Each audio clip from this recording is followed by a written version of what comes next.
14वां प्रश्न है x minus Y, ये तीन समीकरणों का एक निकाय दिया हुआ है, इसे आव्यूह विधि से हल करना है। कितने इसमें अज्ञात राशियां हैं? x y z, 3 अज्ञात राशियां हैं।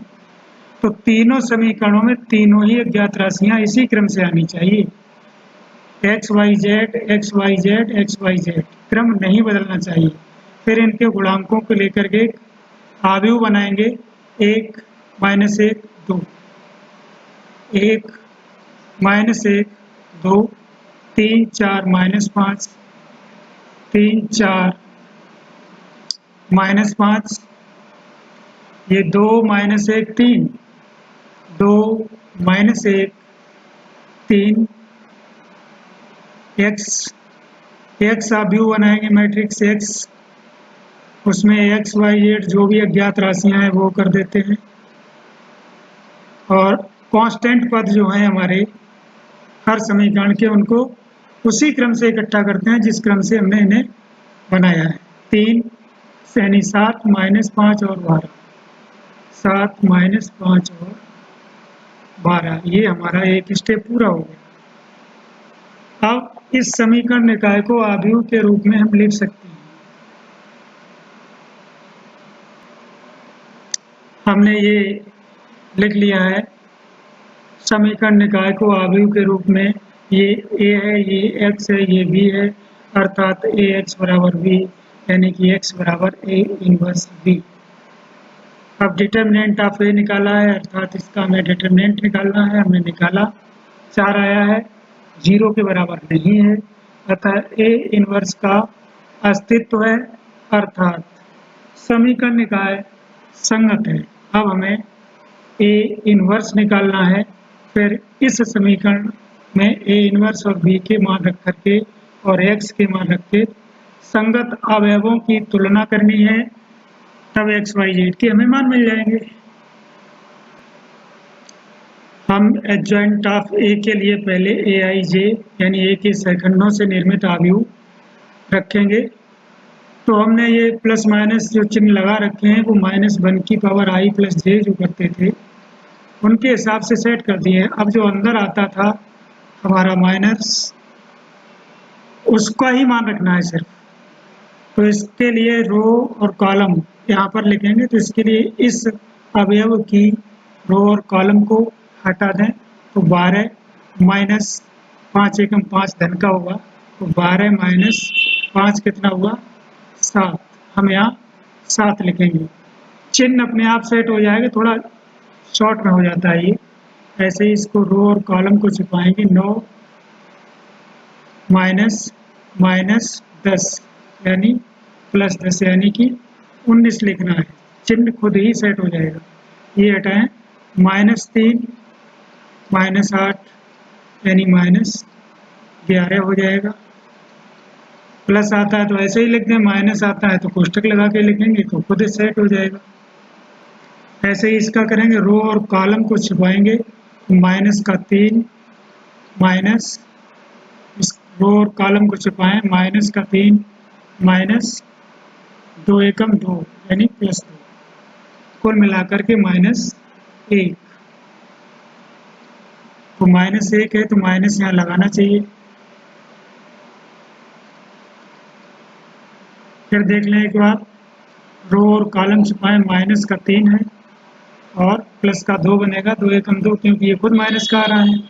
ऐसे ही ये हटाएंगे तो देखिए 3 एकम 3, 2 दूनी 4, 3 माइनस 4 यानी -1। ऐसे ही इसको हटाएं, -1 और -2 एकम 2 यानी प्लस 2 यानी कि 1। ऐसे ही इसको हटाएं तो 5 एकम 5, फिर हटा लें एक बार, 5 माइनस 8, 4 दूनी 8 कितना हुआ? -3 हुआ। ऐसे ही इसकी रो कॉलम को छुपाएंगे तो -5, रो और कॉलम को छुपाया, -5 -6 यानी -11 आ गया है। तो यहाँ -11 रखेंगे। ऐसे ही इसको छुपाएंगे, 4 एकम 4 माइनस यानी कि माइनस का 3 यानी कि 7। कुल मिलाकर के AIJ हमारा आ गया है। ये हमारा AIJ आ गया है। इसकी मदद से हम एडजॉइंट ऑफ ए निकालेंगे। तो इसका ट्रांसपोज करेंगे, 7 minus 19 minus 11, 7 minus 19 minus 11, 1 minus 1 minus 1, minus 3 और 11 और 7। कुल मिलाकर के एडजॉइंट ऑफ ए मिल गया है। ए इनवर्स निकालेंगे तो 1/, डिटरमिनेंट ऑफ ए और एडजॉइंट ऑफ ए, यानी 1/, डिटरमिनेंट ऑफ ए का मान हमने निकाल लिया है। ये 4 आया था तो 4 यहाँ लिखेंगे और एडजॉइंट हमारा ये है तो 7 माइनस 19 माइनस 11 और 1 माइनस 1 और माइनस 1, माइनस 3, 11 और 7। अब हम x बराबर A इनवर्स V रखेंगे, मान रख देंगे। x का मान तो है हमारा x y z बराबर A इनवर्स 1/4 और ये हमने निकाल लिया है। तो 1 माइनस 1 और माइनस 1, माइनस 3, 11 और 7 और 7 माइनस 5 और 12। This implies that x y z equals to, ये मान निकाल लेंगे, 7 7 49। देखिए यहाँ पे 49 माइनस 5 माइनस 3 गुणा 12 यानी माइनस 36। ये देखिए माइनस का 41 प्लस का 49 यानी प्लस का 8 आएगा। हम यहाँ पर लिख देंगे 8। ऐसे ये माइनस 19 7 133 हम यहाँ पर लिख ही देते हैं। 49 माइनस 5 माइनस 36, इससे क्या है गलत नहीं हुए। 19 7 133 माइनस का और प्लस 5 और 11 और ये 131 132 प्लस 132 हो गया। ऐसे ही 11 37 77 प्लस 5 और 12 7 84। अब ये तो 8 आ जाएगा और 137 माइनस 133 यानी 4 आएगा। x y z बराबर, ये तो 8 आया और ये 4 आया और ये 82,